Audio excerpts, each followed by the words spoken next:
The coup begins now. Sorry, Yep. Charles. Not sorry. Not sorry, not sorry.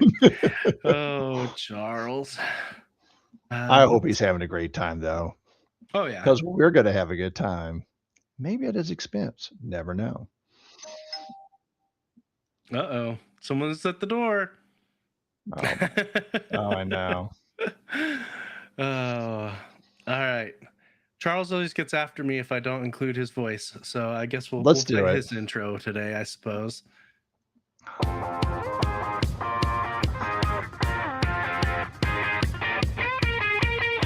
This is Wise and Nerdy, where fatherhood meets fandom, baby.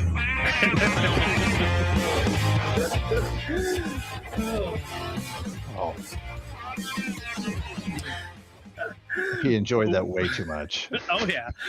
What happens when Toys R Us kids grow up to become parents? They become co-hosts of the show where geeky fathers unite to share the joys, challenges, and hilarity of navigating parenthood. Because being a grown-up doesn't mean you stop being a fan, just means your sidekicks call you dad. Or Devo. Or Devo.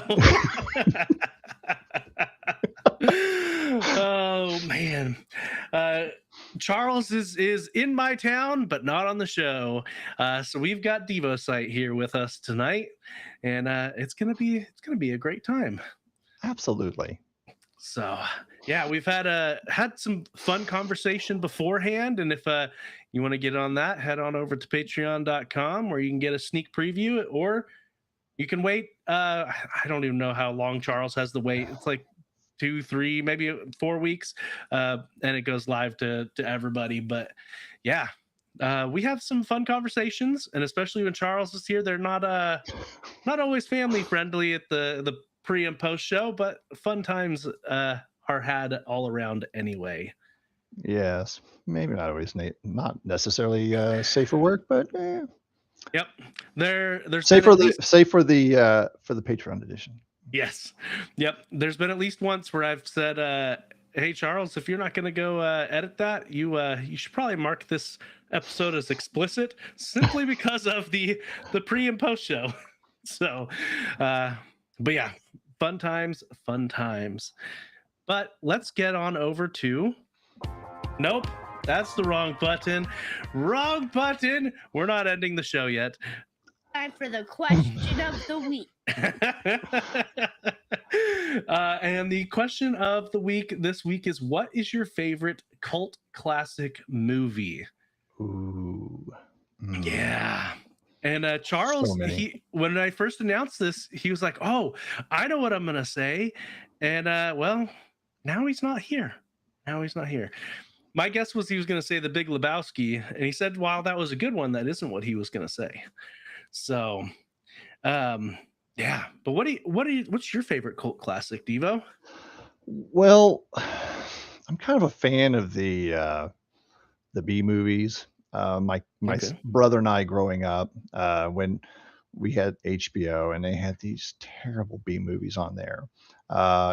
Things like this one called Death Row Game Show. Okay. And it sounds vaguely familiar. It's very weird. I find references it all over the internet. Oh, my favorite. And I can't find it. Find the quotes all over the place. Can't find it. It is the strangest. Apparently, from what I remember, the people who produced it, there's some sort of legal thing that they kind of prevented it. It's one of those weird, those loops like that. Yeah. Yeah, things like that. I kind of enjoyed that. When I was in college, I grew up in the day there was no DVDs. It was all tape, and renting was as a poor college student wasn't going to cut it. So I went home, and again we had HBO, and so I would record stuff and whatever, and I would just bring it to school. And one thing I had, and I don't know how it turned into a thing, was Full Metal Jacket, and which is kind of its own cult classic. But we watched that over and over, and part of it was because a bunch of my friends were ROTC, so we watched that over and over. It's kind of so, and as a memory, it's a hard movie, no two ways about it. But I remember those nights sitting there in the dorm room, all sitting around this little TV, watching this grainy recorded off of TV. So kind of in my mind, it's kind of a favorite going back. Yeah, there's so many of them. Constantine is one of my favorites. I really like that one. Okay. One of my really weird favorites, it's kind of a is The Color Purple. Um, Hmm. that's a hard movie, but I really I'm gonna say enjoyed. It's just a well done movie in my opinion. Yeah. So I mean, the range is all over. Yeah. But Yeah. yeah, but those You are are yeah, yeah. all over the place. One that lives rent free in my mind, and this isn't my favorite cult classic, but it does live rent free in mind. Is one called The Cube. Uh, Yes, oh, have you seen it? I Okay. have. Yeah, it's where a bunch of people they wake up Yeah. in a cube, and they've got to solve various puzzles to get out alive. And yeah, it I think there's sequels to it. I've never watched any of Mhm. the sequels, but Ditto. um but yeah, no, that one every now and again I haven't seen it in probably 30 years. But every now and again I think of that movie. I'm like, it's such an interesting concept to it. But yeah. Um, before I say what mine actually is, let's Ooh. head on over to Speak Pipes and see what my wife and of course Bob always has to weigh in what he says. All right, let's see what my wife says. Hey, wise and nerdy, Mrs. Underscore. What is my favorite cult classic movie? There were a lot to pick from, so honestly, I went to Google and I said, hey, what are some cult classic movies? And as soon as I saw this one, I'm like, of course, that's my favorite one out of this group. The Princess Bride is an amazing movie. It's Yep. got Course. action, it's got love, it's got courage, it's got all the things. And it's just the perfect movie. Even though the graphics are a little bit hokey these days, my kids still liked it when we showed it to them after they begged us not to show it to them. They just don't know what's good until they see it. So, yes, Princess Bride is definitely my favorite. Anybody want a peanut? Bye, guys. Oh, that has been happening a lot lately where we tell our boys we're going to watch a movie and they're like, it's so old, I don't want to watch it. Yeah. But then get 15 minutes into it and they're glued to it because Oh yeah. we're picking good stuff. Like the other day we watched Little Giants. Have you ever watched Little Giants with Rick Moranis, where he coaches his football team? Oh no, I did not. I didn't watch that one. Okay. I've read the name, but I don't think I ever watched that one. Yeah, it's we saw that it was on the Roku app for free to watch, and so we watched on there. And my boys were hemming and hawing. Oh, I don't want to watch a sports movie. Oh, it's so old. And then they were just cracking up. They loved it. No. But yeah. All right. Well, let's see. We what, know things. They just don't realize it. right? Yeah, just because something's old doesn't mean it's not a good story. Anyway, let's see what Bob has to say for cult movies. Hi, I'm Bob. And for the question of the week, what is your favorite cult classic movie? I'm gonna say, hear me out, it's Shrek. I had to look it up, but I did say that Shrek is a cult classic movie. If Charles says it doesn't, well, that's too bad because he's wrong. The internet says it is. Brought to you by Bob. And obviously, if the internet says it must be true. And Bob, speak your truth, bro. It's okay. It is. It's a great movie. Got some fantastic lines in it. I even quote them. So. Oh yeah, but Charles isn't here to say otherwise. So must be true. It could have been a very, very different movie because originally Chris Farley was going to be the voice of Shrek. Oh, really? So yeah, and then he passed. Oh. So yeah, but yeah, they could have been a very, very different movie. Wow.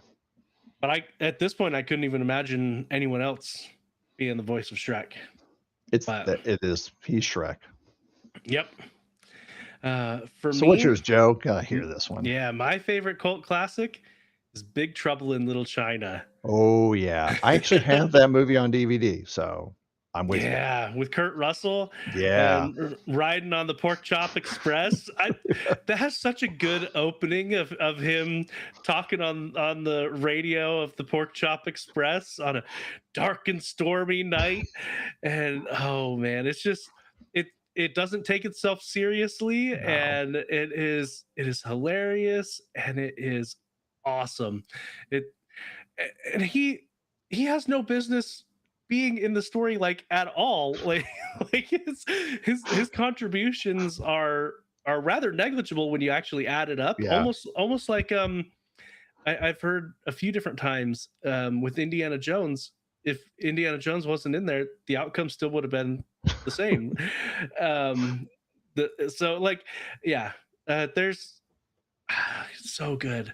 I love that scene where So they're standing there in line, they're sort of like, "Yeah, I'm feeling good. You feeling good too?" And you're getting ready to do that, and you're like, are you thinking, "Oh, this is still gonna go bad." right? Oh man. And the three brothers, the bad guys with the powers, are so Yeah, cheesy but awesome. And oh man, it's such a fun movie. And if you haven't seen it, you should definitely go really out and watch should. it. It is a good one. It's a real good one. But It's not anyway, quite slapstick, but it's it, fun. it's pretty close to it though. Yeah, There's some but it's slapstick elements to almost, it. but Yeah. yeah, I'm saying, but it yeah, It exactly. toes the line It of does. slapstick. Good choice. Um, yeah, yeah, it's a good one. All right, well, I think we All right, should. Roll that dice. you should. All right, let's see what we get. All right, you want a 2 or a 6? Let's go for the high number. Let's go 6. All righty. Bad dad jokes. Oh yes, of course. Oh, yeah, Oh, it's a yeah. good one. Now we do have some quote unquote Bob jokes. I throw it at us, man. This is gonna be great. Let's see what he's got. Hi, I'm Bob. And for the Groans with Charles section, I got some jokes. What does one Geodude say to the other Geodude? Let's rock. What does No. an electric type Pokemon say when they get milk? I'm Zapdos intolerant. Okay. Which Pokemon could become a pirate? Arceus. Those are some bad Bob jokes. See you next week for more Groans with Charles, brought to you by Bob. Well done. I can't follow that. Oh, There's no way I could have possibly followed that. Those are great. I'm gonna use those. Oh The yeah. Zapdos intolerant. That is good find. Malachi told me a Pokemon themed joke earlier. Why can't you take a shower if a Pokemon is nearby? It might What? Pikachu. I don't get it. Why Charles does not see the humor in all this? This is great. Oh yeah. Best segment ever. Oh, Charles. Groans with Charles. We love it. Groans. All right. Well, let's go ahead and Call your daddy and leave a voicemail. wait a second. That's That's not the button. /call-dad. I mean, you can call us and you can give us your own bad dad jokes. But yeah, let's go ahead and Roll that dice. oh, we didn't have 2 before, so we've got 2 Nope. now. I think 2 sounds like winner. Daddy, tell me a story. And this was brought by you. Yeah. We're gonna tell some tech support stories. Oh yeah. And so Joe, before I tell you mine, how did you what was your first tech support job? Ooh. So my first official job I've never really had a tech support, but I've always Yeah. done. Yeah, like so like Yeah. I was always the go-to guy when it came to tech in my house. Like, I remember one of the first times we had a computer at our house. My dad had brought home the computer that he'd used at work because he couldn't it stopped working according to him. And so I set it up in my bedroom, and this was early 90s. We didn't even Mhm. have internet or anything like that. And I power it on, and it sits there, and it's just got a blinking cursor. And I type in start and hit enter. I come to find out you could have typed in basically anything or just hit enter, and it would have come up. But that's all you had to do. Granted, there wasn't like hardly anything on this computer. All that I used it for was to play oh, what am I not centipede, worm. Oh, Uh, yeah. and Oh, Worm is all-time favorite. yeah, so that's all I would play on it. But all my dad had to do was hit enter, and he could have gotten to it. And I don't know if he had some DOS programs that he used for work, or why. I don't even know what he used for at work. But it when I did that and I showed him that was the first time my dad said, "Hey, whatever you do in life, you should do something with computers." There you go. And well, now I'm a programmer. That's awesome. But I one of the things that people make fun of the most when it comes to tech support is, oh, turn it off and turn it back on. That solves so many problems. Mhm. There is so much truth to that stigmatism, that meme. Even at work, because I'm a server admin basically now, and so a server is acting up or an application on it is acting up, turn it off, turn it back on again. Because what ends up happening, and this is going to go over a bunch of people's heads, but as a program gets running, depending on how efficiently it was programmed, it will keep consuming memory that it doesn't release. And so that extra memory can cause issues with how the program is running or just how the server is performing. And so turning it off and turning it back on again, it resets all of that memory that's being used. And another one, a lot of people, when you are turning it off and turning it back on again, they'll tell you to leave it off for a minute before you turn it back on again. And a lot of people are like, why? Yeah. So the actual reason for that is because the capacitors will still hold a charge. And so for that memory to fully clear, you got to give it time for the capacitors to empty of their charge so that the memory can be reset. So that's why they tell you, wait a minute. Now, it doesn't usually actually take the full minute, but wait a minute before you turn it back on again. Yeah, there have been times where people have called me that, oh, this isn't working. I'm like, well, is it charged? They're like, oh, they hadn't even bothered plugging it in to charge. Like, it's a device It's happened. that it just runs on a battery, but they're like, it's not working. Yeah, because it doesn't have any electricity. Perpetual motion hasn't been invented yet. And I'm just like, come on, people. Yeah. Oh, that's great. It's funny you should say about the turning off, because at my work, I'll have people, I don't know, do something like that. And I always tell them, okay, turn it off and count to 15, which is excruciating to them. So they want to Yep. turn it right back on. I'm like, no. Because there is, like you said, the discharge, things can be in memory. Another thing is turning something off and turning it right back on. Sometimes, some like capacitors, I've seen computers literally pop their power supplies because they haven't fully discharged, and and it causes some issues that. So yeah, to your point of that, you are right, sir. And I mean on multiple levels there, but yeah, I always tell people count to 15, and they're like, and I hear them on the phone, 1, 2. I'm I'm like, you don't have to do this out loud, or let's just talk a bit here. A bit of an exasperated sigh after Yes, every it word. is. It is. I am not exaggerating, but yeah. So that's awesome. Uh, Yeah, I've learned very quickly that if my mother-in-law ever calls me for tech support, I immediately have to get on FaceTime with her because she is not the best when it comes to describing what she is seeing.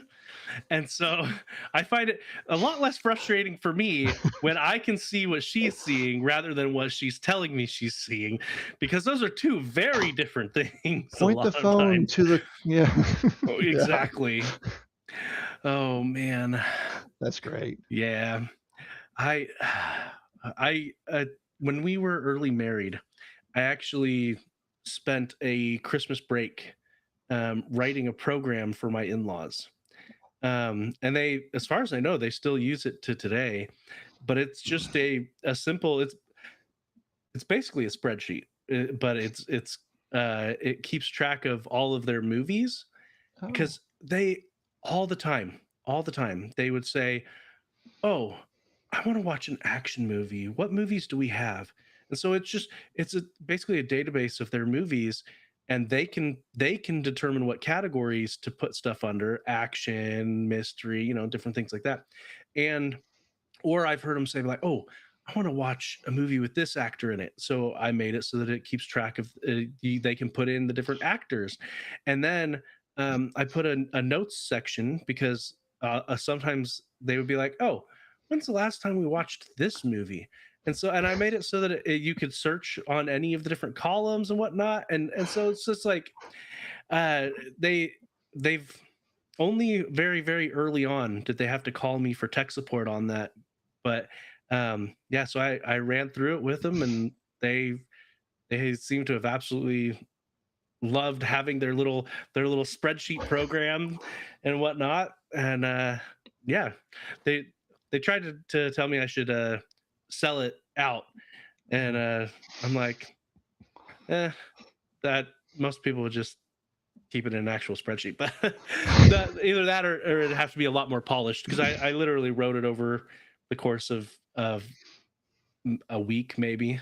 yeah. But yeah, that is one of the troublesome things when it comes to being a programmer is if you ever write something for somebody, uh, you're always expected to fix it every single time and keep it up to date so it keeps working.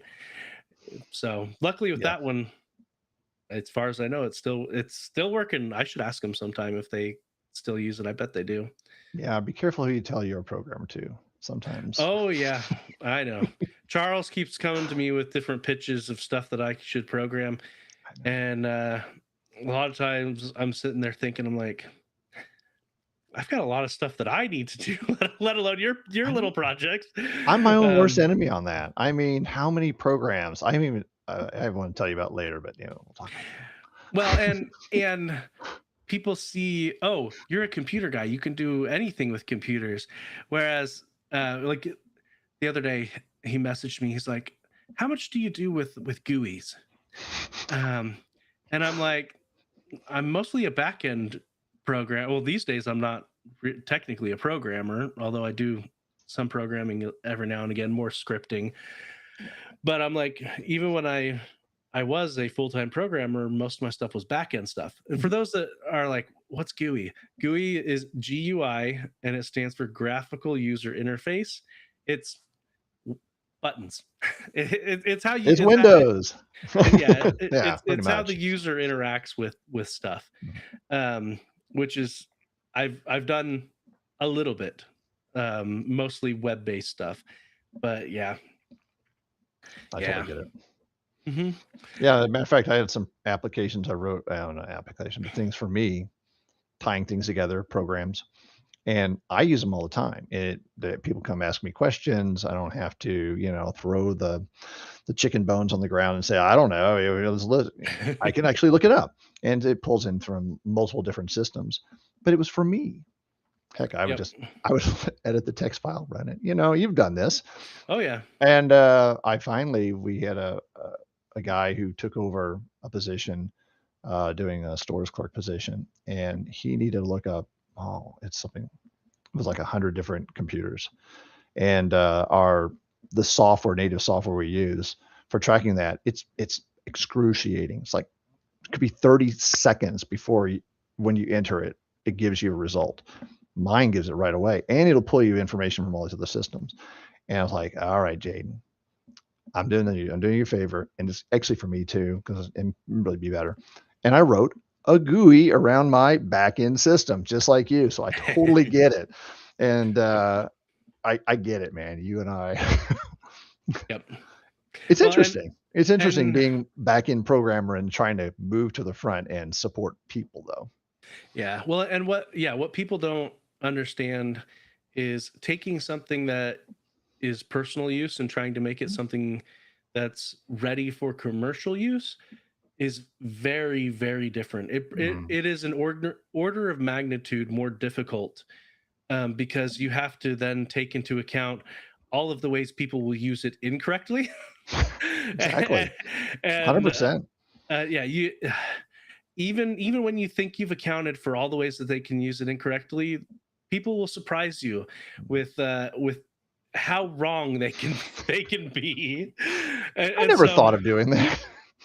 yeah, and so having something that works for you because you know what inputs to give it and you know what right ones to do, it's going to take you at least 10 times longer to Oh, make yeah. something that is usable by a broader audience. So It yeah. could be fun too, but you're right. It is a lot of work and so forth. Yeah. Yep. Yep. Yeah. You and I were talking beforehand. I'm developing a bot for the digital media track. Oh, yeah. And I've gone through so many different scenarios in my head of use cases that I think people would like for it. And I'm sure that I have not even scratched the surface of what people will once I actually put it out in the Discord and have it running. Mhm. People are like, "Oh, can you make it do this? Oh, can you make it do that?" And so we will see. We'll see how that goes, Oh, yeah. how well it is received, and who breaks it first. Challenge accepted, Charles. Of course not. Oh man, That's but great. yeah, it'll be good. It's my first foray into writing a bot for Discord, and I guarantee you there's stuff that I am doing very, very wrong, but I'm not writing it for a broader audience. I'm writing it for the digital media track. Yeah. And so because I know for certain, bare minimum, um, it literally will only work in the digital media track Discord because I have hard coded that this is the server it is running on. So Can't escape. yep. Whereas if I was trying to run it on any server, like there's a lot of bots for Discord. Oh, yeah. That would have to be dynamic and yeah. Anyway, yeah, tech support is not for the faint of heart, and it requires a lot of patience. Does. And when you finally think that you have seen everything that there is to see when it comes to how people will abuse products, nope, you will find something new that people have messed up. Oh, yeah. And when one of my first tech jobs, where someone actually paid me for it, I worked for a company called Data Storm. So you're talking about early 90s. And it was DOS base Procom Plus. So it was BBS software, dial up. And, I was thinking about that the other day. I mean, we think about that. We were doing things on a computer running at 4.77 megahertz. Mm-hmm. And I mean, and that was, woo, we were screaming. Yeah, that was great. Oh yeah. And yeah. It is amazing what we have in our pockets Mhm. now would be considered a supercomputer back in the early 90s. 100%.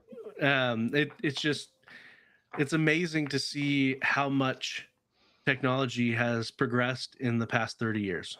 Oh, yeah. So Oh, yeah, absolutely. Um, I had one guy call up, and I'm not exaggerating this, but when he called up, he was like this stereotypical stoner voice, like, "Man, dude, this software it's I can't figure this out." And I'm like, "Okay."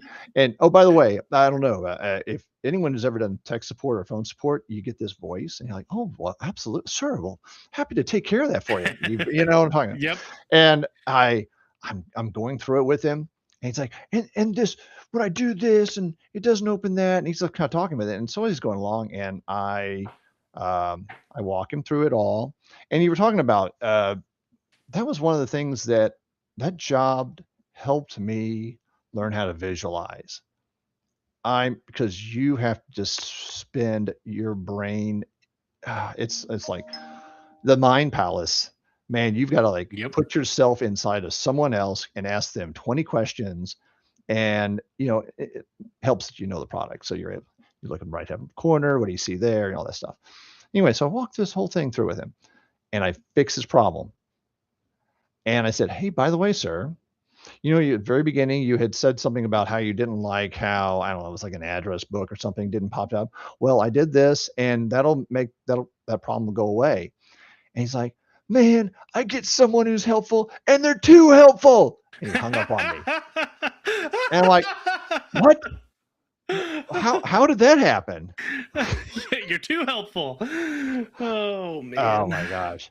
Yeah, and I would say that was I'm hands down one of the strangest resolutions of all time, being too helpful, which I will accept it. I'll take that. And you're talking about your parents or your mother and father-in-law. My grandmother, so she had a degree in chemistry. So my grandfather was a civil engineer, and and so she's a sharp lady. She Yeah. wanted to get into computers in her 90s, and this is in the early 2000s. And she did it. I mean, they had DSL in St. Louis, so it was good. And as she got older, they moved into assisted living, and my aunt came to me and said, "John, she wants to still pay her own bills, but she's having hand problems, so she can't write checks. Can you write a program that will print checks?" I'm like, "Yeah, okay." Because I was a programmer. I'd programmed at that time something called Fox Pro, which is database programming. And Okay. it was a business program. So it had all that stuff kind of like, it was easy.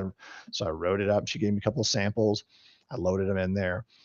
It literally had her name, everything. All she had to do was put in to whom, how much, put it in the printer, and print it out, sign it, away you went. And she used that thing for years. And I'm happy to say it worked, I guess. She got older, and she began to deteriorate on that. And finally, she let my uncle and aunt help take care of that stuff. But yeah, it was one of those things. I always thought, oh man, what if it goes something wrong or something margins change? Yep. Never, but it worked out. But yeah, tech support is, if you have, I don't want to say everyone should do it. It's hard, but I'll tell you what, you learn some insane skills out of it. And Yeah. Even if it's not yeah, tech support, I think everyone should have some kind of customer service yeah, experience exactly. because it really helps. Well, helps you be more patient because you deal with some There you crazy go. people, but it changes the way you approach people who are in customer service. Yeah, It helps you empathize with people in those situations. So whether it's being a restaurant server or being tech support or any other customer facing thing, working at the front desk of a hotel or something, yeah, anything. Um, it some people are very naturally um how do I want to phrase this? They are very natural when it comes to being respectful of those in uh I don't want to say subservient because that is very much the wrong word, but when someone is serving you, some people get haughty and other people don't. They get Yes. prideful. And so having had that experience, I think it helps keep people humble and respectful. Yes, 100%. And you can, it teaches you a lot. One last thing, not even about me. When I was in college, I worked at as a manager, McDonald's during the summer, and we had this one guy. He was a high school kid, and he came in. He was terrible. I mean, he was terrible. I mean, he was just like clueless and just, it's like, oh my God, this kid's never going to get it. And then he got it. Suddenly, I don't know where, when, and he just became rock star. And one day we're working, and we were right on interstate, and it was backed up. I mean, the lobby was full, and this lady walks in, an older lady, and she's got this, it's like just stereotypical 70s lady, visor. I can't even begin, the uh, I can't even begin to say. But anyway, she's up there and he's giving it, and she's like, "Oh my gosh, you're so wonderful!" And he was just really knocking it out. He was doing a great job. I'm sitting right next to him. I'm watching this because it's kind of funny.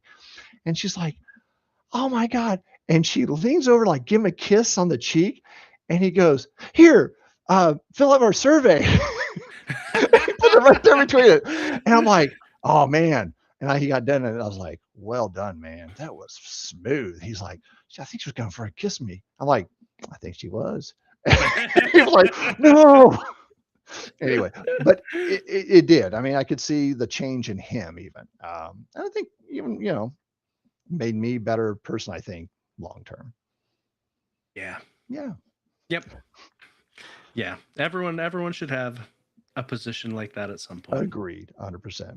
So, all right, well, let's go All ahead right. and Roll that dice. let's see where we go. All right. Ooh, what do we got? We got a 3 or a 5. So we could go to a commercial break, or we could head on over to I think we'll head on over to number 3 first. Let's do it. How do I? And this is how do I get started with Mesh-tastic? Oh. You've been telling me all about this Mesh-tastic, and I've only scratched the surface of what it is. So tell me about Mesh-tastic and how a person would get started with it. All right. So first, you kind of have to know what it is. So the quickest, the easiest and simplest, I guess, way to explain it is, and Joe, you've talked about it, CB radio, right? Um, this is almost like the CB radio of the 70s and 80s and so forth, where you could get go buy this radio. I could just push the handle and suddenly I can talk to somebody, change the channel, talk to somebody else. And I think it kind of tickles a social aspect of us, that curiosity, that how does this work? It's something new, right? What this is sort of an extension of, we've all now have Wi-Fi. Everyone can talk to everyone. I got a cell phone. You got a cell phone. Joe, I can send you a text. You'll get it. But people who do, they're still CB operators. And what this is more like radio, but think of it as you've got a radio, I've got a radio, someone else, but you and I aren't close enough to each other. But I can send you a text, and that person who's in between can essentially relay it to you. And maybe you could relay it on to Charles, who's farther on. And it is it's very decentralized. Literally anybody can out of the box get it going. A few little settings changes and it's working. It's not like you and I have to call up each other, give each other codes or, exchange a lot of information. It does a lot of self-discovery, thus the mesh part of it, Okay. which is kind of neat about it. And, there's a lot of people like, well, why are you doing it? And it's like, well, kind of curious. You'll get the people who, the chemtrail people who say, well, when the cell phones go down, I'll be able to communicate with all my friends. Okay. Yeah, kind of true. But really, it's I- well, at my work, for example, the guys that got me in, we were kind of wanting to play around with it a little bit for that reason. Kind of like, hey, because we always do these disaster recovery things. What if? What if we lose this? What if we lose that? How would we communicate or how would we do that? And so we kind of looked at it as a possible way of doing it. Really, Now, and it's text based, right? it's all text based, so there's no voice in it, no video. But although it does support emojis or emoticons, I guess you'd say, Okay. which is so it is. I think it's just Unicode, which is kind of makes it very flexible. Okay. Um, Now, you talked about how it could relay between people that are on the in the mesh, yeah. so to speak. Does that require a manual relay or is it automatic? So if you set up So a system and it all right, I'm just going to show you this. accepts and forwards. Yes. So this is obnoxiously funny. So I needed a box, and so I literally took a box. Cardboard box. Cardboard So- box. So You can for our drill a podcast hole. listeners, Devo has a cardboard box with an antenna sticking out of it. So I'm going to just pull it out here. So essentially what it is when you get here, let me show you the other one here. All right, here, this one's actually lit up. So what I've done is when you get this thing, I'm going to plug it. It's just this. Whoops, there we go. So it looks like just like the old fashioned, dip, CPUs, right? Yeah. And it's got a little screen on it, lights up, and you plug it into a USB, plug it in your computer, and you can go to literally to a website, flashes it, walk through a few steps, and a few minutes later, it's on. It's talking. Anybody nearby, it'll start showing up in your list and such. So can you have any old PCB, any old programmable chipboard? No, there's some specific kinds. This one's called the ESP32. It's been pretty popular with hobbyists for controlling and stuff. It happens to also have that radio built into it also. Okay. And the entry point, like $25. Okay. So you can see that's like a really, from a cost standpoint, a very a nice feature of it. So I have I really got into it because I was kind of into ham radio as a kid. Always been a radio person. Matter of fact, I really kind of in my professional life, we haven't talked I think we've talked some, but radio, I really was deep in radio as far as deploying networks and so forth. So that was a big thing for me for many, many years. Still is in my job. Yeah. And To this day, whenever I think of ham radio, I always think of the movie Frequency. Such a yeah, good movie. it is a Anyway. good movie. So I'm like soldering stuff. I mean, I take it maybe to a farther level than a lot of people do.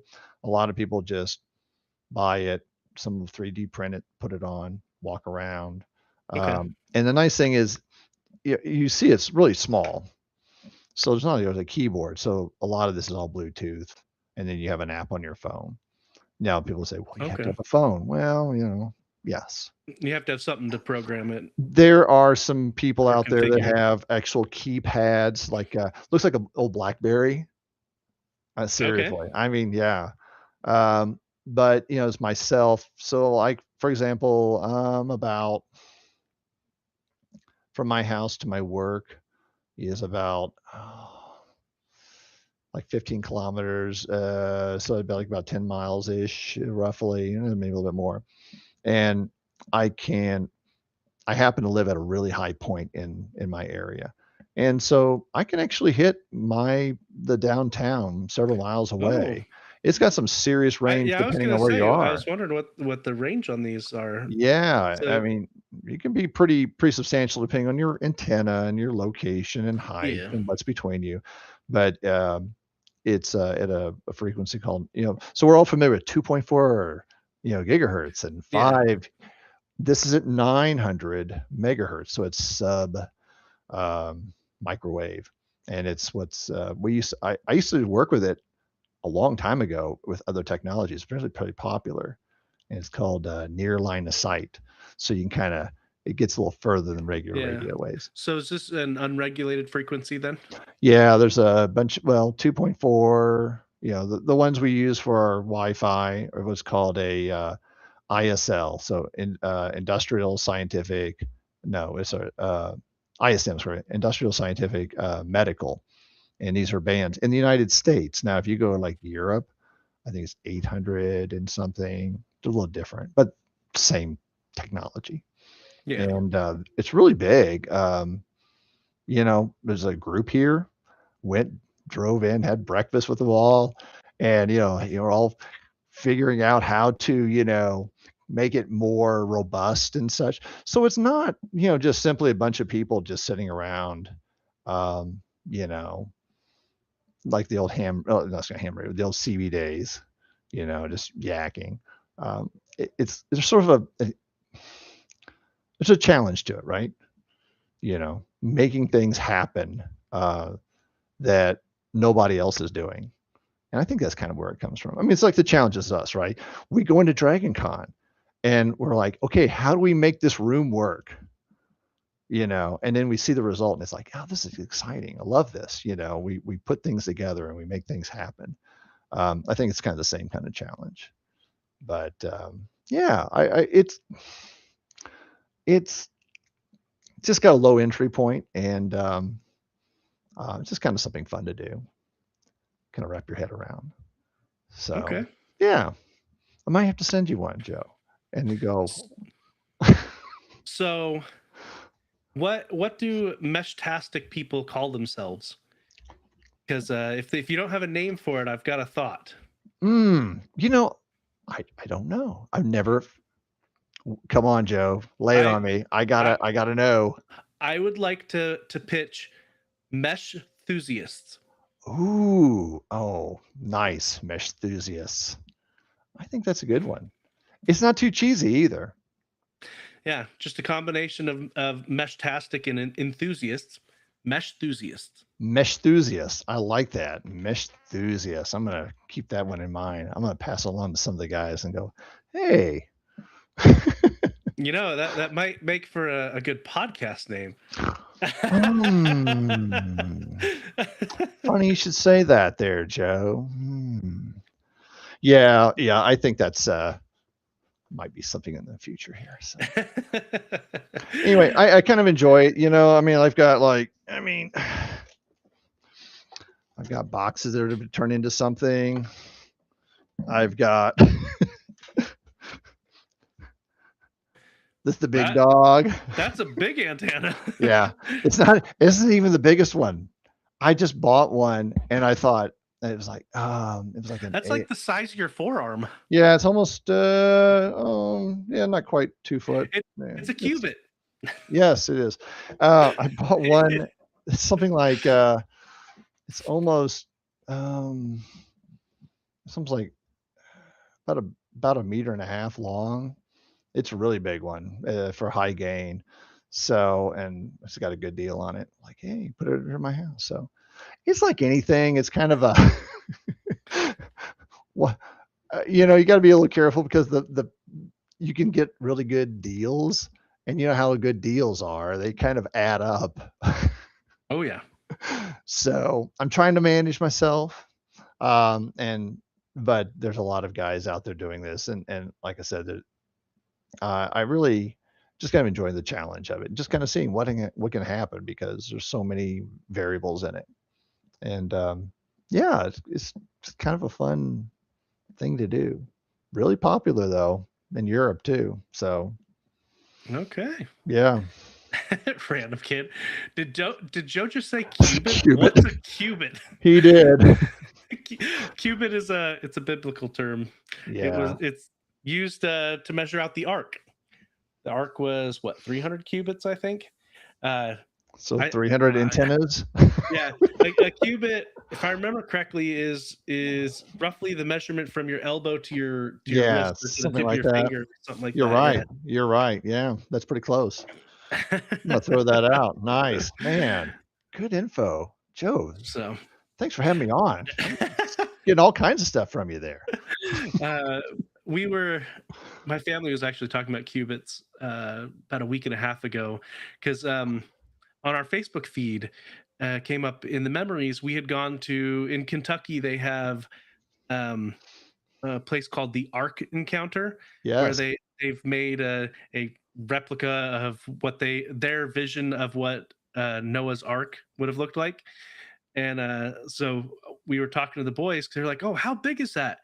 And I was like, "All right, well, let's look it up. I know it's in cubits." And then we looked up what the conversion rate was, and we were talking to our boys about it and whatnot. But yeah, it was an interesting experience. I remember when we got done with it, we were like, "That was good to experience once."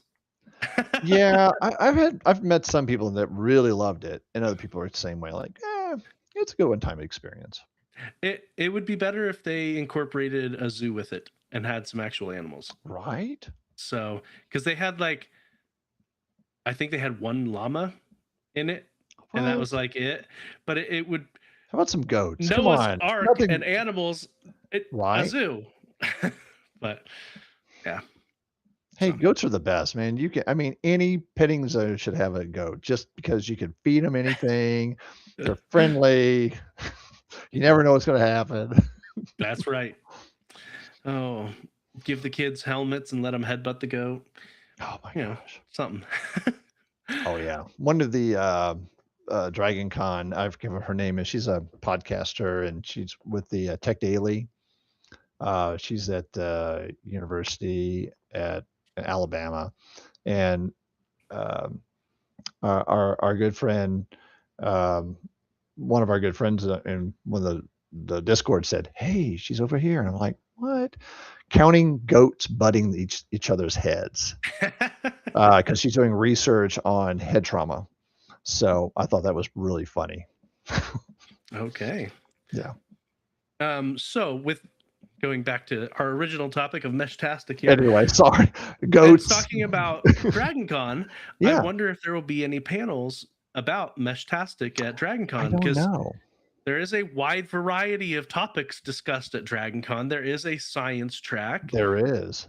Maybe Maybe. someone will talk about Meshtastic I at guess we'll Dragon have Con. to see. Do you think it's become widespread enough that it would get picked up or not? Or do you think It's it's oh too niche yeah, still?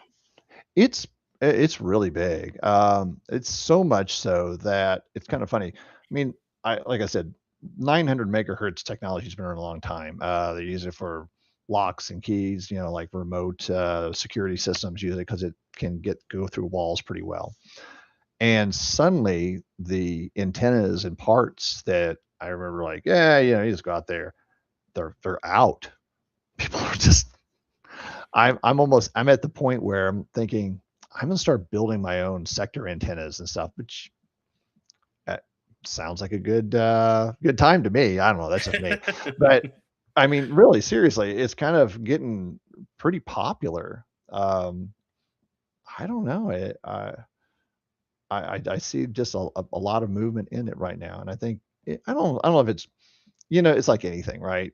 It may burn out, but um, just I think it's just the low bar of entry, and so Yep. much you can do with it is what makes it really nice. And on top of it, you have one of these, you have all this stuff. I can go like, for example, this thing came, and I added on. It's like okay, you get it, and like okay, I soldered on a GPS unit. Maybe I want a display. Maybe I want some lights.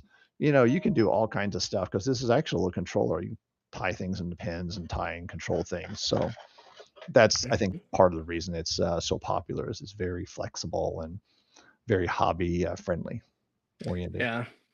When I hear about projects like this, it really makes me wish that Radio Shack was still a thing. Yeah. So they had such a wonderful collection Oh yeah. for hobbyist projects like this. Oh So yeah. I still have my Radio Shack soldering iron. Matter of fact, that's how I soldered that together. So it's so old. The jacket cracked off of it, and now it's just wires twisted. But it's still safe. But it's kind of funny. Yep. All right. Well, let's go ahead and Roll that dice. see where we're gonna go next. Ooh. We've already done both of those, Oh, but we I got have a not done one. that. A number Let's see. one. What are you nerding out about now? Ooh. Now, I've put mine in here, but I don't see one from you, and we haven't discussed it. Oh, So, what are you nerding out about? well, obviously Meshtastic, but I've been actually nerding out quite a bit on some new books. Oh, Well, I really enjoyed Bob Magoo's books, okay. and I'm getting ready to start a book series near and dear to your heart, the Dungeon Oh, Crawler Carl. yeah. Man, he came up with a name for that. To say it out loud, I mean, reading it's no big deal, but Dungeon Crawler Carl. Um, Yeah. A lot of people just call it DCC. DCC. All right. Anyway, so yeah, I was doing one that's called Slim. What was it called? Slim Man? No, no. Slender Man. No, no. It was. It's a series. It's actually a series of books that Bob Magoo actually recommends as a companion to his book series, and it's called Sandman. Sandman Slim, and it's kind of a dark, um, not for kids at all.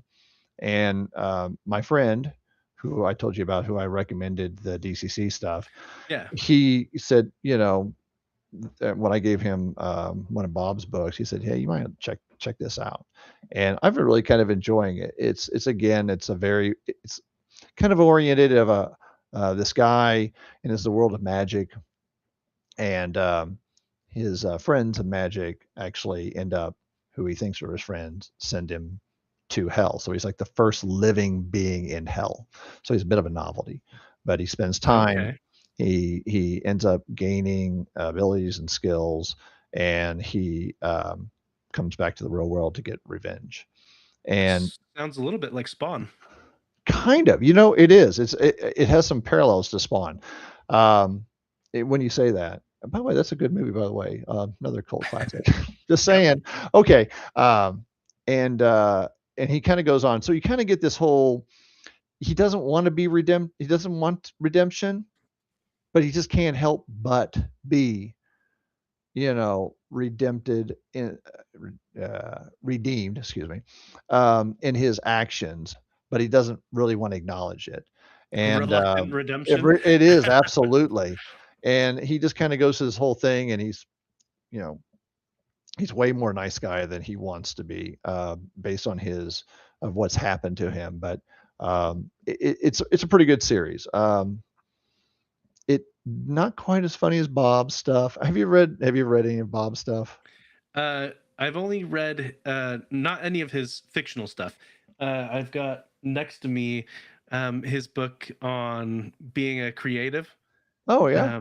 And so, but he laces that with tidbits Yeah. of humor and whatnot. And so I get a feel um, for his Yeah. writing humor, because that can be very different from in-person humor, what the written humor. But yeah, no, yeah.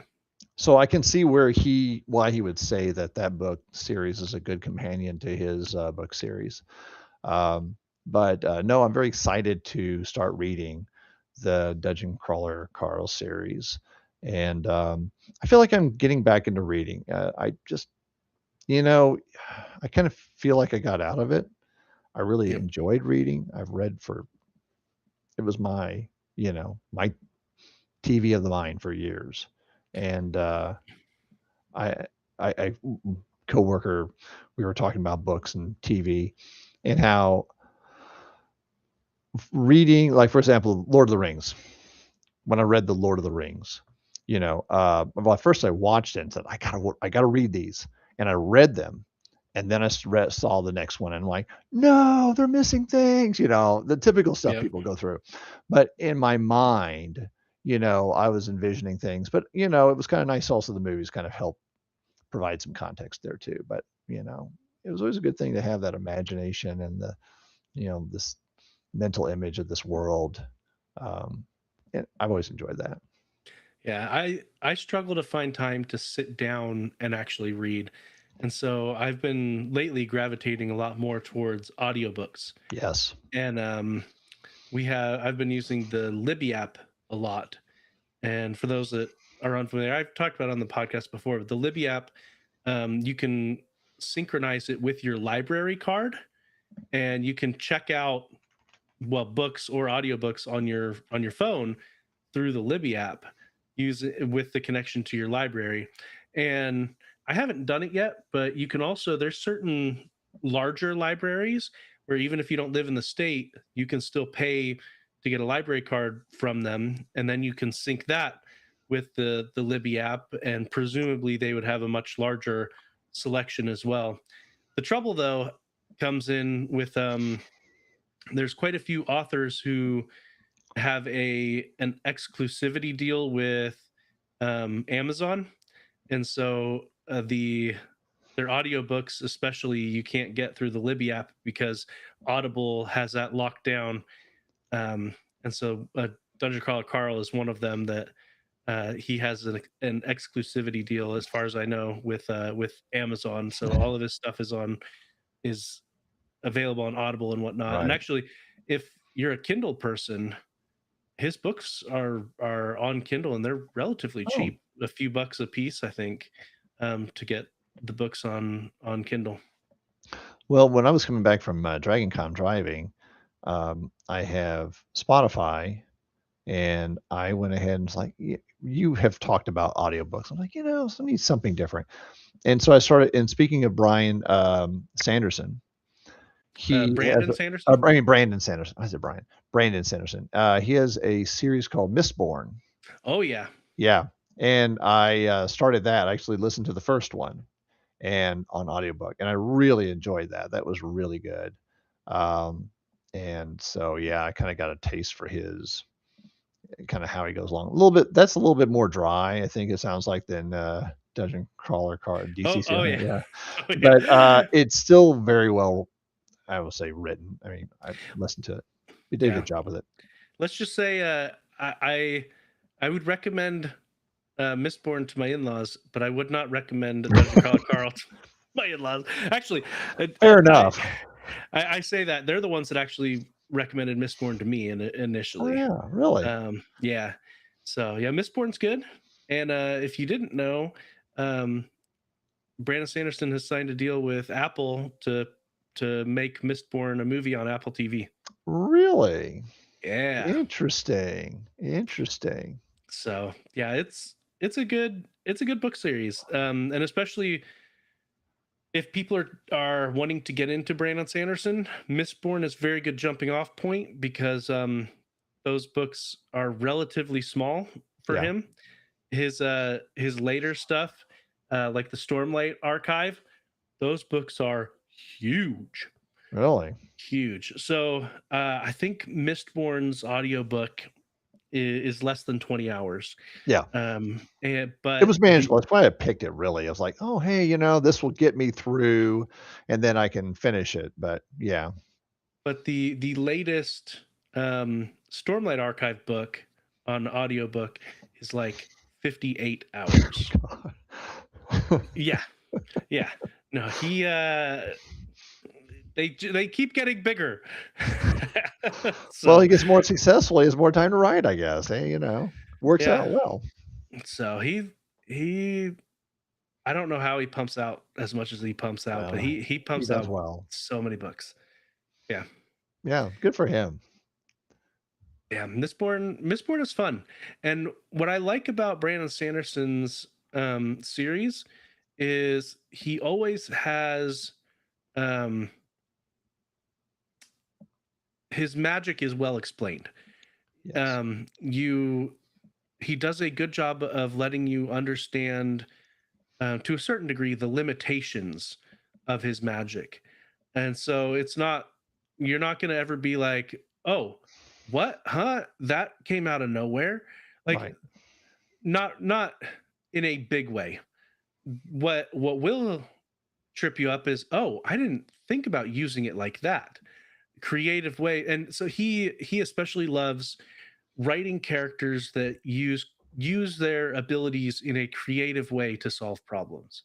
Yeah, I can see that. So yeah, so you've only done the first Mistborn then? Only done the first one. Again, it's like time and whatever, and nothing against the Mistborn. It was just a good audiobook. I consider go ahead and moving on to the second one. So 11th Metal, I think, is the next one, and there's a whole series, I think there. Yeah, so there's 3 books in the original. There's the original trilogy, and then there Okay, is three. a Okay. yeah, then there's a follow-up series that's hundreds of years later, where there's been a bit of an industrial revolution to a certain extent. Like there's trains and stuff and guns in the follow-up series. Like the main character in the follow-up series is uh it's got a bit of a western theme. Oh, He's a lawman out in the boonies. And he uses some of his metal abilities to help him fight crime and bring people to justice. well, that's kind of So fun. yeah, the original Mistborn trilogy is good, um, but it's lacking in humor, in my opinion. Yeah, and I was going to say, it sounds like it's very dry. I don't say very dry, but sounds way more dry than Yeah, doesn't. it's a very good series. It Yeah. is, but it is not a humorous series. The follow-up series, though, there's a lot of humor. Oh, okay. And so like there's one character in it.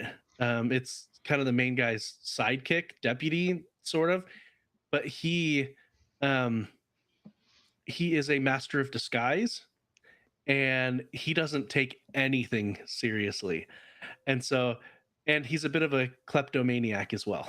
Oh, so wow. so uh yeah, he's a fun character. But yeah. He was just practicing in his first books. He was working his way up. Well, and Mistborn is one of his early Yeah, series. I saw It's that. It was not like 2000, early early, 2000s. yeah, early 2000s is Yeah. spot on. Yeah, yeah, Mistborn is a fun ride. Yeah. Well, you've been nerding out, my friend.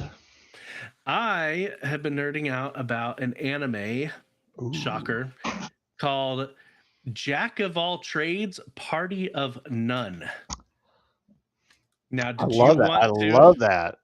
Did you want to try guessing what it's about? Guess that anime? Okay, say it one more time. I got to think about this one for a second. Jack of All Trades, Party of None. Yeah, I think he is he works at a bar, and he is a mixologist, and he's very good at it, but not that great. But likes to have a good time, but gets into mischief. I don't know. So close. Oh, But so no. the main character, he is an adventurer. I'm a sucker for fantasy, and especially isekai. This one's not an isekai, it's just a fantasy one. But he's an adventurer, and he is getting kicked out of the quote unquote heroes party.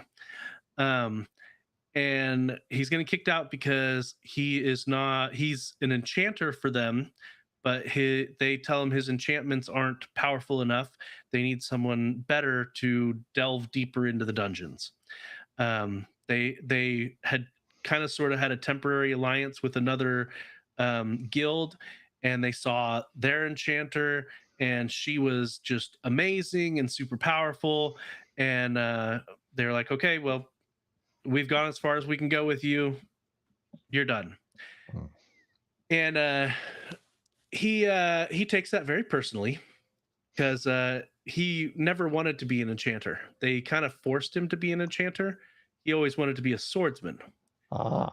And but he did what was needed for the party, because the party needed an enchanter. So he had shifted roles over to being an enchanter, and their party had reached the furthest down into the dungeon. So they're saying they can't make it any further, but with him on the team, they've made it further than anybody else. But they kind of kicked him out also partially because he told them they needed to get stronger before they try to go any deeper. Wait. They want to get stronger, but he's not good enough. Really? Yeah, exactly. Come on. And so It's a bunch of posers, it sounds like to me. he gets a little bit jaded and decides that he doesn't want to join anyone's party. He wants to basically do all the roles himself and be a one person party, thus the jack of all trades, party of none. Ah, gotcha. And so he has skill as a swordsman, he has skill as an enchanter, he has some skill as a general magic user as well, although all of his stuff is mid tier. He doesn't excel at anything because he's a jack of all trades. Gotcha. But he wants to use his combination of skills because he's very versatile to, as a solo person, dive deeper than most parties can do.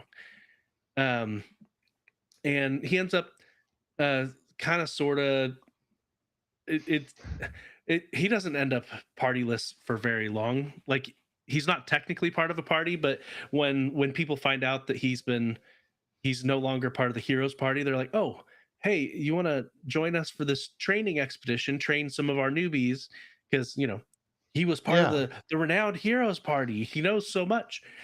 And he had, like, it starts off with early on he saves this young girl from in the dungeon.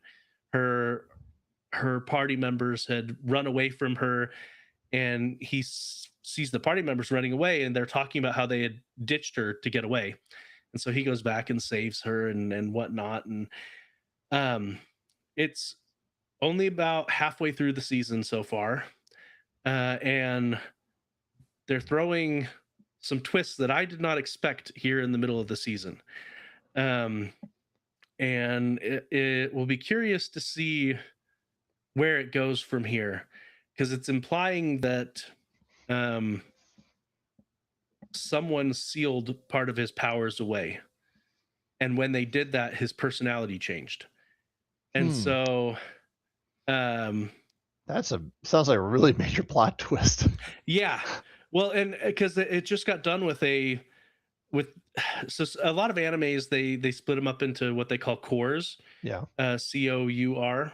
And so it really, it this wasn't technically a separate core because it's still ongoing, but it feels like it's almost feels like it's starting a second season, Wow. to with how big of a shift that it's done. But that's not uncommon for anime, where the first half of the season will go one way, and they'll have a mid-season finale. um, and so that they had that moment, and this second season appears to be um, ramping up with giving a lot more backstory to him and whatnot, because the first part of the season, it just jumped into it, and you get little tidbits here and there, but I think we're going to hear a lot more about his background and whatnot moving forward. And it should be a lot of fun. He even though he can't use advanced magic, he has from a fundamentals standpoint, he understands magic than anyone that it's shown so far. Hmm. So much so that he has developed some of his own original spells that help mitigate the fact that he can only use mid level magic and mid level abilities. um and he's able to, from a spells standpoint, he's able to cast a lot more spells concurrently than the average mage as well. And so being able to have that versatility is his real strength. So has he run um across his old group yet, or is they are they often? oh yeah, they're still in the same town. Oh, okay. Yeah. And so yeah, he's run into them a couple of times, and mixed words with them a few times. And there's one party member who wasn't there when they kicked him out, and she is very upset that the rest of the party kicked him out. Ah. um I kind of think, I we'll see, it might just be a sister brother type relationship, but there might be a romance angle there too. You never know. Defect from the, other group or whatever. Yeah, saves them. I'm sure these are all like really common anime anime tropes. Yeah. tropes. Yeah, it's okay. That's what makes it fun. Part of it. Well, and one of the biggest anime tropes, especially when it comes to any anime, well, not any, not every, but a lot of anime, whenever they get kicked out of a party, almost always the party is a lot weaker than they actually thought they were, and Right. the character that got kicked out is a lot stronger than they gave him credit for. Uh, Either that, or they kick him out and they have a training montage of sort, and then they become OP afterwards. So that in the end, almost always, if you get kicked Yeah. out of a party, either it's revealed that you're stronger than the rest of the party, or you become stronger than the rest of the party. It's just how it happens. Because getting kicked out of the party is a pretty common trope in anime in general. But There's a yeah. lesson there in life. Don't kick those people out of your parties. Or if you get kicked out of a party, just work hard, get stronger. That's right. Exactly. Exactly. So, but yeah, Why not? so that is what I have been nerding out That's about. awesome. I'll check that out. Now, I'm not going to roll because we've only got two more things left, and we don't want to end on the commercial break. No, we So don't want to do that. we are going to divert to the commercial break, and we need some music, and hopefully none of these get us grabbed on Spotify. So, where can they find you, Devo? Well, right now you only find me here, but I might be soon. I'm talking to somebody about doing a new podcast. Might have some mesh-tastic-esque, but I still enjoy and will go nowhere because Charles needs me. He no, I really enjoy you guys, and I find my other creative outlets here.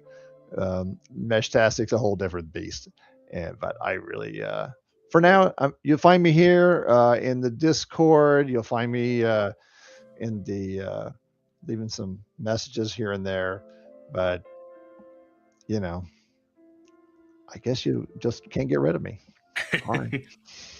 Yep. And if you want to hop into the Discord just like Devo is, you can head on over to wiseandnerdy.com/Discord, and that will redirect you to join our Discord.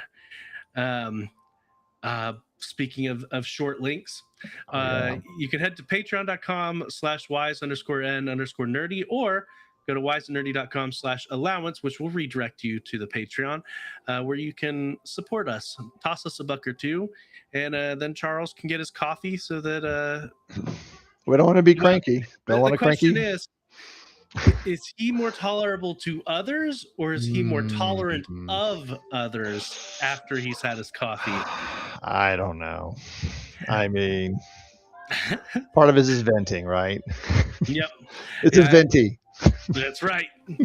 I've stayed at his house a whole bunch, and you learn very quickly you don't talk to Charles until he's had his morning coffee.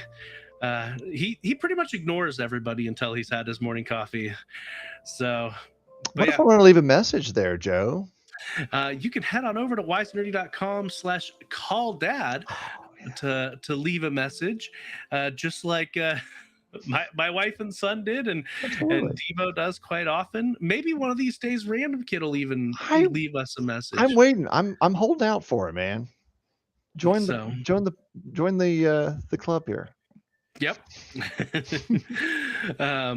Yeah.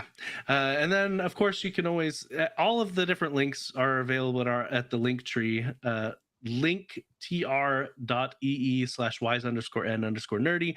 That has all the links that we just mentioned, as well as a link to both Charles and I's personal link trees. And yeah, good times. Excellent times. Now we're gonna go ahead and before we go to the last, I need to announce the next question of the week. Well, not next, but the March 12th question of the week It's what's the best piece of marriage advice you received early on in your marriage? Hmm. So, Charles and I both have been married for over 15 years. I think Charles is getting closer to 20 at this point. And yeah, uh, I'm at early 20. on, you're at 20 as well. No, Okay. no, that's why I would say 20. That's a lie. Nine, nine.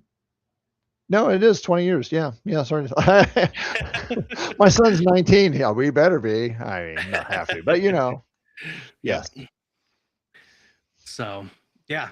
So, what's the best piece of marriage advice you received early on in your marriage? Not get on that speed pipe. Yeah. So, all right. Let's head on over to the last topic, which is Parliament of Papas. oh, that was way too quiet. Parliament of Papas. There we go. Hold on. The Parliament of There, Papas. papas. There you go, Charles. Papas. And so we've got an Am I the Butt Face? Ooh. Comes to us from a Redditor called Awkward Mom 13. Mm. Am I the butt face for being honest with another mom about why my daughter isn't allowed to go to her friend's house? Bring that one on. I'm curious. I'm on a throwaway because my daughter uses my main for other subs. I really need an outside opinion because my family tell me I'm right, but they also don't have to deal with the awkwardness here. I have a daughter, quote unquote, Alina, who is 13. Alina has a friend called Kennedy. And I'm putting these in quotes because more often than not, whenever you go on this subreddit, people are using fake names. And so I assume that's what's going on here. So Alina has a friend called Kennedy who is new at school this year. Kennedy's mom works in the school office, which becomes relevant later. So our house is kind of the house.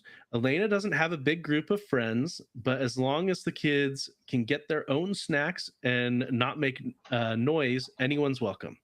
Because of this, Alina never really goes to anyone else's house. All her friends come to us. We've even hosted her friends' birthday sleepovers. All right, so okay, the popular spot to be. A couple of weeks ago, though, Alina asked if she could sleep over at Kennedy's house as the next day was a family party and Kennedy had been allowed to invite a friend. I said sure. Again, her mom works in the school office. Whenever she's come to pick Kennedy up, she's been polite. I didn't see an issue. But when I went to drop Elena off, my opinion changed. Kennedy's stepdad is the one who answered the door, and I'm not kidding when I say I haven't never. That's kind of weird phrasing. I'm going to change it. I have never felt so immediately disturbed by a person. I can't even explain why. My stomach just lurched. I immediately felt like I needed to hold some kind of conversation with him so that I could at least get a better read on him. I made some small talk on the porch, during which he proceeded to open an alcoholic drink and flirtatiously not believe I was old enough to have a teenage daughter. After asking me twice how old she was and telling me how similar we look. He also demanded in front of me that Kennedy change her clothes because she was wearing shorts in her own house. Kennedy's mom came home while I was on the porch, which made me feel slightly better. So I left, but when I got home, I told my husband he was going to pick Elena up this evening because she was not spending the night there. We made an excuse about a forgotten plan for the next day and fetched Elena before dinner. I don't care if everyone thinks I'm crazy or judges me for not letting her stay on no evidence. I grew up where if you had a feeling, you followed it. My husband agreed with me that Elena wouldn't be going over there again. So last week, I was at school pickup and bumped into the mom of one of Elena's other friends, who I'm casual friends with, mom friends, basically. Yeah. She mentioned she hadn't seen Elena over at Kennedy's that Sunday at the party. Kennedy invited this other girl to the Sunday party, but not the sleepover. I said no, Elena had not slept over. My friend asked if it was because of anything in particular, and I was honest and said, I just don't want her going over there because the stepdad gives me the creeps. Mm. I told my friend about the interaction, and she thanked me for telling her and said she'd probably do the same as me. I thought nothing more of it. It didn't come up again. Except yesterday at school pickup, Kennedy's mom came outside and confronted me. She said, Jeez. yeah, I figured that's where this was going. Drama moms. Yep. She said another mom was now not letting her daughter come over because of males in the house without the mother home, and that she knows it was my fault because I was the one who met her husband. She said she knows I lied to pick up Elena early. She accused me of being a snob because Kennedy is at the school on free tuition, which she gets because her mom works there, and of judging her family based on where they live. None of that is true, but there was no convincing her. I guess I didn't adequately defend myself because, firstly, I was in public and didn't want a scene, and second, because being a snob probably sounded better than your husband seems predatory. She then said that I was isolating Kennedy by poisoning the other mom, that I'm not sure I can even say is untrue, but I would want another mom to tell me. You can do what you want with the information, but if I had never met the stepdad and someone else felt as uncomfortable as I felt, I would want them to let me know. That's why I told her, because we're all just trying to look out for our kids. But Kennedy's mom seemed more upset than angry, and I get that it is embarrassing for her. I also know I don't have any actual evidence that this man did anything. So now I feel like maybe I was out of line sharing my completely unfounded opinion with my friend.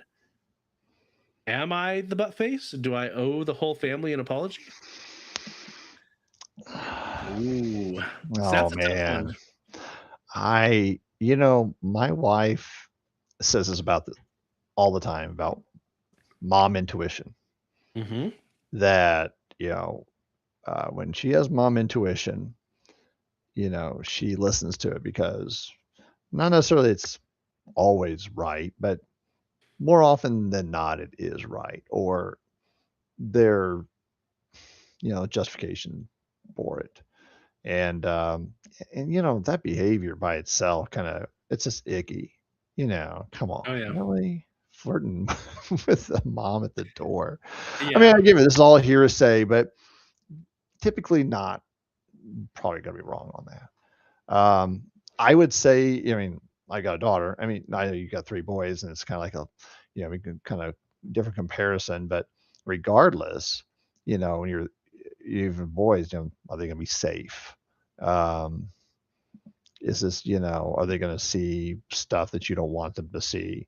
Um, I don't know. This guy sounds like a real loser, Yeah. and so I don't think that she's a butt face for definitely going back and we've maybe even kind of done something like ourselves just because some situation that we're not familiar with. So I get that. Now the Well, and telling it, that was more on the other mom. yeah, That was really shady. it depends on how, because we're getting her account of it. It Right. depends on how she told the other mom, Exactly. because from the way she put it, she even to the other mom didn't accuse the stepdad of anything. She Right. just said she got the creeps from him, which is true. I She mean, got the creeps. right. Now, if she had actually accused him of something, that would be way over the line because Right. nothing actually happened. But gut feelings are a real thing. They are. It's your subconscious recognizing things that you can't consciously recognize. And so there, my wife put in the chat. My brother was introduced to naughty videos at a sleepover way back in the 90s, and things have only gotten worse. Mm. Yeah, like you were saying, Devo, you never know what they're going to be exposed to Right. at this other house. We personally, our house rule is we don't do sleepovers. It's not a question. I've heard way too many horror stories. Um, it can be innocent enough, nothing might happen, but are you going to take the chance that something does? Right. Even I had a cousin who she was a youth leader, and she had some of the youth over at her place, and because of a misunderstanding of what happened and some poor judgment on her part, but nothing. Right. I believe her account of it because I know my cousin, but lines were crossed that shouldn't have been crossed because of poor judgment, Mm-hmm. and she ended up going to jail for 6 months because of it. Mm. And it wasn't, you know, I make it sound like it's the way the inference makes it sound a lot worse than even what the official court records state. But I'm just saying, even innocent Yeah. misunderstandings happen, Oh yeah. and so just yeah, I no, no, Oh yeah. no. We don't do sleepovers because you never know. And how many times, this is going to a very extreme, but how many times have you heard people talk about serial killers and, oh, they were the most normal of people from the, eh, but then you get other people that are like, they seem normal, but there was that gut feeling. Right. And so it's, And I ignored it. What? yeah, exactly.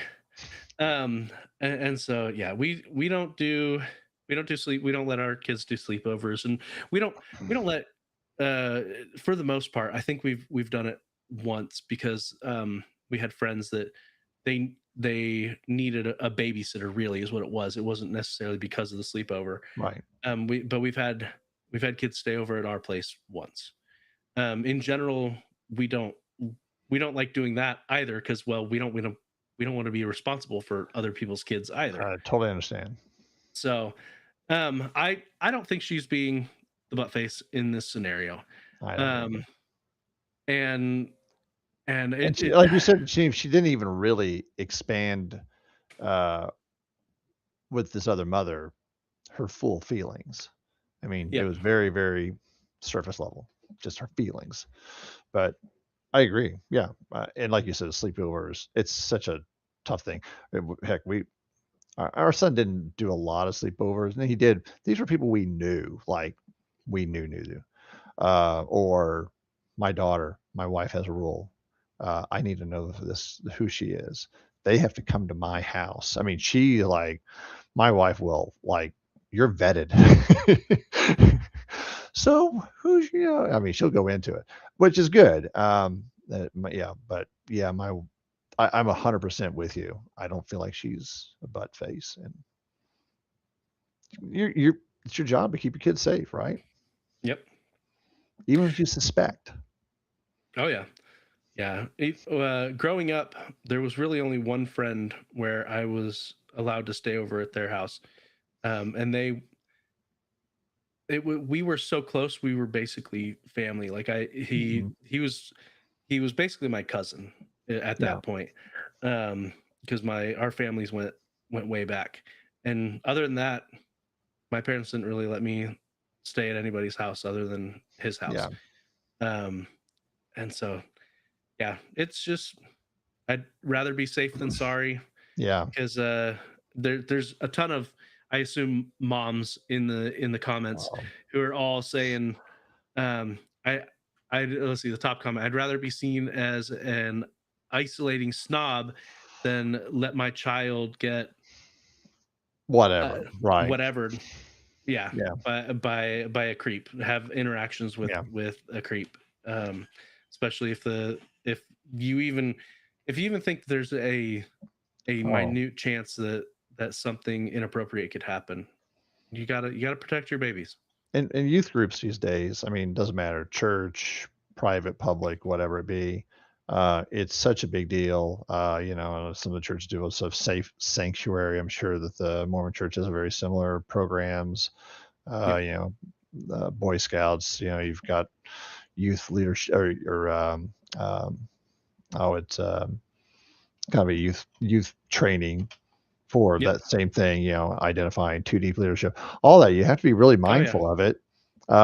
And, sometimes parents are just, well, my daughter was at a birthday party once and at the end of it, she came out like, oh my God. And my daughter has a pretty good sense of that stuff. She does not want to be in a bad situation. She came out of that going, nothing bad happened, but it's like the dad, I think, was drinking and yeah. Yep. Well, and I've heard a lot of stories about parents who their kids have a phone and they have a code word. If you text that Yeah, code word, no questions asked, you come and get them. Period. right. Because they're feeling unsafe. So, like, say your code word's watermelon. You text your parents watermelon, then they know that you don't feel safe, and you come and make some excuse to pick them up. Um, And, yeah, don't even need an excuse. I'm here to pick right, it up. I mean, exactly. really, honestly, it's like, I'm here to pick it up, and you don't have to make excuse. If you want to, it's your choice, but really, that's your Yep, kid. yep. Yeah, I remember when I mean, I was an adult at that time. I was 18, but Mhm. when I went to prom, my school sponsored an after prom party because I mean there is a stigma about prom, Mhm. but you were not allowed to leave the party unless your parent came and got you until like 5 a.m. Oh, wow. Yeah. So after prom, Good for them. you go to the party and you have to stay there either until your parent comes and gets you or until 5 a.m. You weren't allowed to leave. Granted, not everyone came to the party, but it was they made it fun. Yeah, And like you were saying with the too deep leadership at church, our church, if you have any sort of responsibility that you interact with kids at all, you have to mhm. take annual training on it, and the Yes. training's basically the same every year, but you have to redo it every year. So if you teach kids at Sunday school, if you interact with them as part of a youth leadership, you have to take that training. And the bulk of it boils down to too deep leadership and not being alone with the kids, Absolutely. because even if nothing is going to happen, um, having a second person there prevents any misunderstandings from occurring. Correct. And so yeah, yeah, we live in a world where It's a uh litigious one, right? I mean, he said she said ah, accusations get thrown out willy-nilly. right. And so yeah, you I I'd better rather safe than be sorry. safe for me, safe for my children, safe for other children. I mean, that's why, having kids and being part of those programs, you do it also that, you want everyone to have a good time. You don't want it to have a bad stigmatism, tied around what is a good thing. Yep. And just remember, even in the prisons, they hate the people that mess with kids. Yes, they do. So, And on that note, yeah. And wow, I feel so much better, Joe. Follow these No. nerdy dads on social media. Charles at Rock God of Podcasting. Joe at Joseph_Ard. Check out the website, wiseandnerdy.com. And as always, they may not be your father, but they'll always be your daddy. shut up, Mike. Mike, check, Mike. Oh no.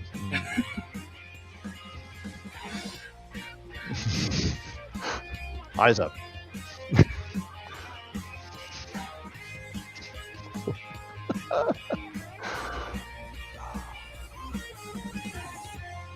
I'll see you tomorrow, Charles.